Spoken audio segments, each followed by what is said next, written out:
ایک سوال خاصا دلچسپ ہے. بسم اللہ کی بے کی وضاحت کرتے ہیں. شاید یہاں کسی نشست میں نے ایک گزارش کی تھی کہ اگر ذرا سا ہم غور کریں تو قرآن پاک میں ایک چیز ہمیں دکھائی دیتی ہے. قرآن پاک مشتمل ہے 30 سپاروں پر، اور پہلے سپارے کی ابتدا الف لام میم سے ہوتی ہے، اور 30ویں سپارے کا اختتام الناس پر ہوتا ہے. الف لام میم سے لفظ ناس تک قرآن پاک مکمل ہو جاتا ہے 30 سپارے. قرآن پاک کو اگر ہم دیکھتے ہیں، ان 30 سپاروں کے باہر پہلا صفحہ اس پر سورہ فاتحہ ہوتی ہے. اگر ہم اپنے جسم کو دیکھیں تو شولڈر سے پاؤں کی ٹو تک ہمارا جسم انٹیگریٹڈ ہے. ایک ہی ٹکڑا ہے جس کے اندر اللہ تعالیٰ نے ٹانگیں، بازو، پاؤں، کندھے، پسلیاں وغیرہ گھڑ دی ہیں وہاں. لیکن سر جسم کے اوپر ہے، اور سر کا تعلق جسم کے ساتھ گردن کے ذریعے ہے. وہ گردن بھی اس لیے ہے کہ سر جسم پر قائم رہے، اور سر کے اندر جو چیز اللہ نے محفوظ کی ہے ہمارے کاسہ سر کے اندر، اس کا تعلق جسم کے ساتھ رہے، اسے کنٹرول کرتا رہے برین. سر ہمارے جسم کا حصہ ہے، لیکن پھر بھی جسم کا حصہ نہیں ہے. کہ جسم ہمارا پاؤں سے لے کے کندھوں تک آ کے ختم ہوتا ہے، اس کے بعد علیحدہ سے سر دکھائی دیتا ہے. بالکل اسی طرح سورہ فاتحہ قرآن پاک کا حصہ ہے اور قرآن پاک سے باہر بھی ہے. جیسے میں نے عرض کیا کہ قرآن پاک تو نام ہے 30 سپاروں کا، اور سورہ فاتحہ اس کے ساتھ ہے. بالکل اسی طرح جیسے ہمارے جسم کے ساتھ سر ہے. اگر ہمارے کاسہ سر کے اندر جو کچھ محفوظ ہے وہ کہیں ڈیمیج ہو جائے تو ہمارا پورا جسم مفلوج ہو جاتا ہے. ہماری موومنٹس، ہمارے ریئیکشنز، ہماری انٹیکس سب کی سب ڈسٹرب ہو جاتی ہیں. اسی طرح سورہ فاتحہ قرآن پاک کا دماغ ہے. جیسے سورہ یاسین کے بارے میں آپ صلی اللہ علیہ وسلم نے فرمایا تھا کہ یہ سورہ یاسین قرآن کا دھڑکتا ہوا دل ہے. اسی طرح سورہ فاتحہ قرآن پاک کا دماغ ہے. دماغ اس طرح سے کہ سورہ فاتحہ میں پورا قرآن پاک سمویا ہے. سورہ فاتحہ کو اگر ہم کسی وقت بیٹھ کے ایگزامن کر لیں تو یہ آدھی سورہ حمد و ثنا ہے، یا رب کی تعریف ہے، یا رب کا مقام ہے، اور بقایا آدھی سورت دعا ہے. اگر ہم سورہ فاتحہ کی تلاوت کریں، الحمدللہ رب العالمین، الحمد تو تعریف ہے، رب العالمین تمام عالموں کا رب ہے. یہ رب کو ڈیفائن کیا ہے خود رب نے اپنے بارے میں. مالک یوم الدین، رب نے اپنے آپ کو ڈیفائن کیا. قرآن پاک کیا ہے کہ رب اپنے آپ کو ڈیفائن کر رہا ہے، بتا رہا ہے کہ میں کیا ہوں، تمہارا مالک ہوں، تمہارا خالق ہوں، تمہارا رب ہوں. یہ اس نے اپنے آپ کو متعارف کرایا انسان کے ساتھ، اور اس کے بعد اس نے یہ بتایا کہ میرے اندر کیا کیا صفات ہیں. اس میں جمالی بھی ہیں اور جلالی بھی ہیں. بالکل ایسا کہ اگر کوئی بیٹا آپ کا سرکش ہو رہا ہو تو آپ اس کو بلا کے کہتے ہیں کہ دیکھو میں تمہارا باپ ہوں، تم میرے خون سے پیدا ہوئے ہو، میرا خون ہو تم، میں بہت لونگ فادر ہوں. لیکن اس کے ساتھ ساتھ اگر تم راہ راست پر نہیں رہو گے تو میرے اندر سختی بھی بہت ہے. تو رب تعالیٰ نے اپنے آپ کو پہلے تو یہ ڈیفائن کر دیا کہ میں تمہارا خالق ہوں، تمہارا رب ہوں، تمہارا مالک ہوں، تمہارا آقا ہوں، اور جس دن تمہارا حساب کتاب لیا جائے گا کہ تم کیا کرتے رہے ہو، اس دن کا بھی شہنشاہ میں ہوں. اور اس کے بعد اس نے اپنے آپ کو یہ بتا دیا کہ میں رحیم و کریم بھی ہوں، مہربان ہوں، معاف کر دینے والا ہوں. لیکن ساتھ کہیں جا کے اس نے یہ بھی کہہ دیا میں قہار بھی ہوں اور جبار بھی ہوں. تو پورا قرآن پاک یہی کچھ کہتا ہے کہ میری اطاعت کرو، میرے بتائے ہوئے راستے پہ چل لو، بہت رحیم و کریم پاؤ گے، مجھے انعام دینے والا پاؤ گے. لیکن اگر تم سرکشی پر اترے تو پھر میں قہار بھی ہوں اور جبار بھی ہوں. پورا قرآن پاک اسی سے بھرا ہے. کہیں رب نے ترغیب دی ہے، کہیں تنبیہ کی ہے، کہیں انعام کا وعدہ کیا ہے اور کہیں سزا کا خوف دلا دیا ہے. لیکن بات وہیں گھومتی رہتی ہے کہ میں تمہارا مالک ہوں، تم میری اطاعت کرو. تو سورہ فاتحہ میں بھی رب نے اپنے آپ کو انٹروڈیوس کرایا اور اس کے بعد اپنی صفات بیان کر دی. اس کے بعد دعا ہے وہ. تو یوں یہ جست ہے قرآن پاک کا، اس کا عرق اور اس قرآن کی اصل سورہ فاتحہ میں ہے. اور سورہ فاتحہ کی اصل ہمیں بسم اللہ الرحمن الرحیم اس میں مل جاتی ہے. اللہ کے نام سے شروع کرتا ہوں جو رحیم بھی ہے اور رحمان بھی. سورہ فاتحہ کا پہلے حصے کا جس بسم اللہ الرحمن الرحیم کے اندر آ گیا، اور بسم اللہ الرحمن الرحیم کا جس جو ہے وہ صرف بسم اللہ میں ہے، اللہ کے نام سے شروع کیا. جب ہم یہ کہتے ہیں کہ اللہ کے نام سے شروع کیا تو ہم نے مان لیا کہ رب تمام باتیں جو کہہ رہا ہے اس کے نام سے اپنا کام شروع کر کے ہم نے تسلیم کر لیا کہ وہ ویسے ہی ہے جیسے وہ کہہ رہا ہے.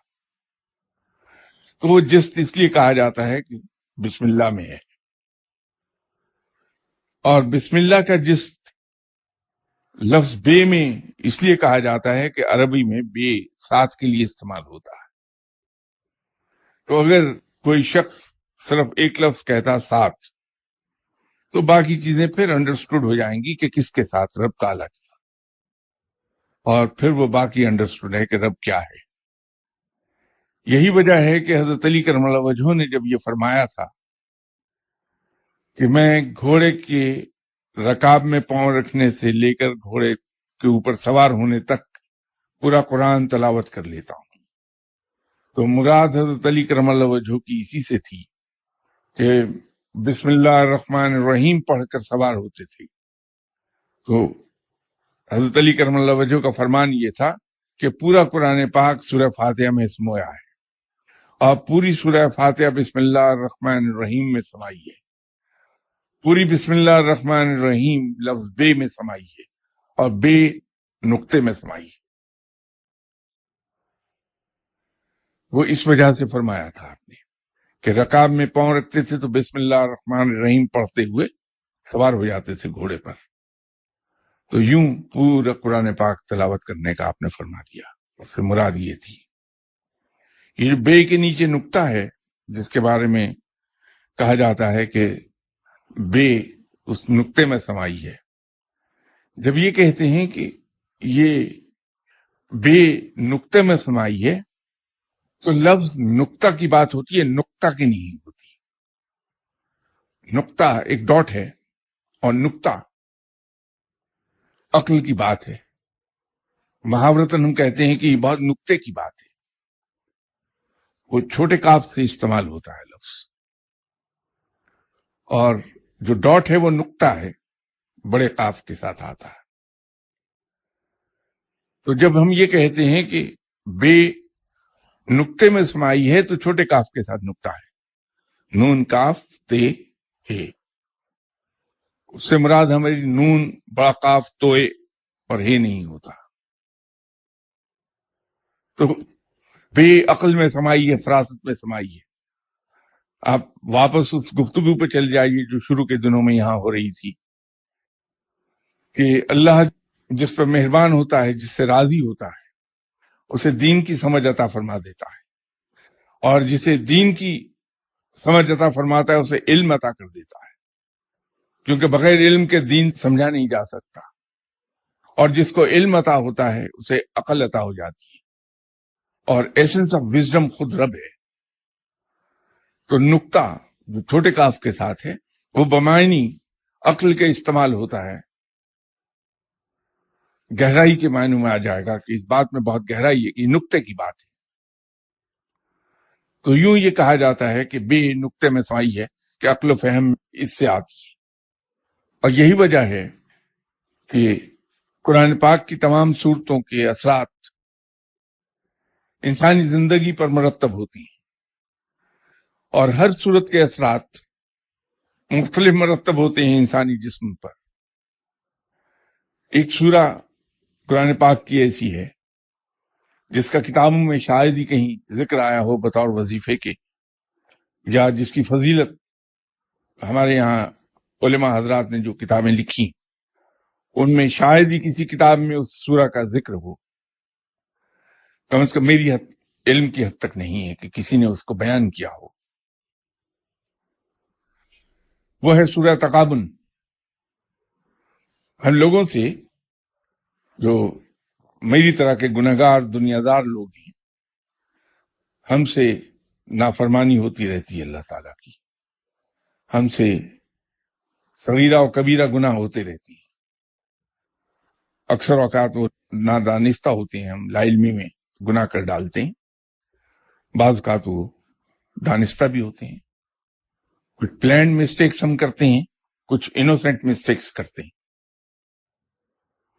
جب انسان توبہ کرتا ہے اور چاہتا ہے کہ میں اپنی کوتاہیوں کے اثرات سے باہر نکل جاؤں، یا جہاں انسان کو یہ خدشہ ہوتا ہے کہ رب تعالیٰ مجھے جھٹکا دے رہا ہے میرے کرتوتوں کی وجہ سے، تو جو شخص سورہ تغابن پڑھتا ہے ہر روز عشاء کے بعد، الحمدللہ اس پر سے وہ اثرات ختم ہو جاتی ہیں. تو یہ میں مثال ایک دے رہا تھا کہ اس طرح سے ہر سورہ کے مختلف اثرات مرتب ہوتے ہیں انسان کے جسم اور ذہن پر. یہ اور بات ہے کہ مین ٹو مین ویری کر جائیں گے وہ اثرات، اس لیے کہ ہم میں سے ہر ایک کی باڈی کیمسٹری مختلف ہے. پھر 24 گھنٹوں کے اندر مختلف ساعتیں آتی ہیں، تو کس وقت پر پڑھی گئی اس کے اثرات تبدیل ہو جائیں گے انسان پر. کچھ لوگوں کی یادداشت خراب ہوتی ہے، انہیں چیزیں یاد نہیں رہتی. میں اپنی جیسے بڈھے کھوسٹ لوگوں کی بات نہیں کرتا، وہ اس عمر میں تو جا کے ویسے ہی بندہ ہر کام سے ہی رہ جاتا ہے، لیکن نوجوان ہیں ان کی یادداشت کمزور ہوتی ہے. تو میں حیران ہوا کہ دعا میں سجیسشن جو آتی ہے وہ of course man to man vary کر جاتی ہے، نو ڈاؤٹ، لیکن زیادہ تر سورہ آل عمران، سورہ یوسف اور سورہ انعام، ان کے حفظ کرنے کے ایڈوائس آتی ہے. وہ مین ٹو مین ویری کر رہا ہوتا ہے کہ کچھ کسی کے لیے سورہ آل عمران آ گئی، کسی کے لیے سورہ یوسف آ گئی، کسی کے لیے سورہ انعام آ گئی، لیکن یہ یادداشت پہ بڑا اچھا اثر مرتب کرتی ہے. میموری بڑی تیز ہو جاتی ہے انسان کی. بہت سے لوگ ایسے ہیں جو کمزور لوگ ہوتے ہیں، جیسے میں ہوں، ذرا سی بات سے آپ ذرا اونچا آواز میں بولیں گے میری ٹانگیں تھر تھر کانپنے لگیں گی. کانفیڈنس نہیں ہوتا انسان میں. تو میں نے یہ پایا کہ لوگوں نے سورہ طٰہٰ پڑھی اور ان کے اندر سے وہ ڈر اور خوف انسانوں کا نکل گیا. تو اس طرح یہ صورتیں ہیں. اگر بولنا شروع ہوئے تو پورا دن گزر جائے گا کہ کس صورت کے کیا اثرات آئیں گے ہم پر. ہر صورت کے اثرات ہم پہ علیحدہ مرتب ہوتی ہیں. سورہ فاتحہ کے اثرات ملٹیپل ہیں. اس کی وجہ یہ ہے کہ یہ قرآن پاک کا جست ہے. سورہ فاتحہ دشمنوں کے بچاؤ کے لیے بھی استعمال ہو جائے گی. سورہ فاتحہ انسان اگر توبہ کر رہا ہے تو اللہ کے حضور اس کی توبہ جلدی قبول ہوتی ہے اور انسان دوبارہ وہ گناہ نہیں کرتا اگر اسے پڑھ کے توبہ کر رہا ہے, اللہ سے معافی مانگ رہا ہے. نشہ چھڑوانے میں ہی کام آ جاتی ہے. اگر ایک شخص کسی قسم کے نشے میں مبتلا ہے, علم کے نشے کے علاوہ, تو نشے سے جان چھوٹ جائے گی. بیماریوں کی شفا وہ تو عام اس کے بارے میں ہر ایک کو معلوم ہے کہ بیماری کی شفا جان چھوٹ جاتی ہے اس سے. بہت سی خواتین کے کام یہ آ جاتی ہے اپنے خاوند کو قابو میں کرنے کے لیے, لیکن افسوس یہ ہے کہ مردوں کے کام نہیں آتی ہے. اسی طرح بسم اللہ الرحمن الرحیم کے بارے میں, جس کے اندر پوری سورہ فاتحہ سمائی ہے, ایک اللہ کے ولی تھے, ان کے ساتھ میرا خاصا قربت کا تعلق رہا زندگی میں. انتقال کر چکے, دنیا سے چلے گئے ہیں. کسی زمانے میں مجھے یہ بہت شوق تھا کہ میں موکل دیکھوں یہ کیسا ہوتا ہے. اس وقت تک یہ کچھ چیزیں مجھے حاصل ہوئی نہیں تھی, تو ایک شوق تھا. میں نے ان سے لبرٹی لے لی یہ سوچ کے کہ وہ مجھے اپنا بیٹا کہتے ہیں. میں نے ان سے کہا کہ آپ کوئی موکل تو مجھے عطا فرما دیں. انہوں نے ایک لفظ مجھے بتایا کہ یہ پڑھا کرو.